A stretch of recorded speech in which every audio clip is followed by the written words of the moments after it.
Hello, today we are in beautiful Boulder, Colorado. I'm going to talk to you about high wind cap versus the low profile cap.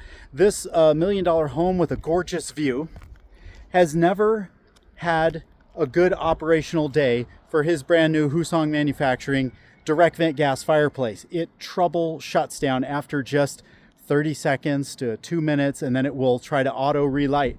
And I got here, and within minutes I was able to diagnose he has a low profile cap. Now, those of you who have been in the industry long, you know this. These blend the exhaust and the intake just a little too much for these units. So what we need to do is take that cap off, go to the store, our Chimney stores, you got to go to a Chimney store to get this kind of a cap. This is called a high wind. It's a 5/8, 5 representing inner, 8 representing outer diameter. There's a 4/6 and 5/8 for Duravent. And then we're going to put this guy on here, and we're going to twist lock it. We're going to go down there, and the fireplace is going to work just fine. I'm going to go ahead and walk in here, and we're going to turn on this unit and make sure that it's working right. That's fine. All right, now we're going to turn on the unit. Just clicked it on. Thank you, sir.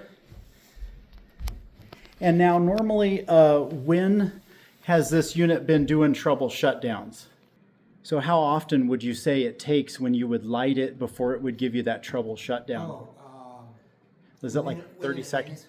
Within 1 minute? Yeah, within a minute. A minute. Okay, so those of you listening here, so when you have a gas fireplace, direct vent, high efficiency gas fireplace, and you get a trouble shutdown within 30 seconds to a minute, and you open the glass and it works, and then you close the glass and it stops working, this is a venting issue.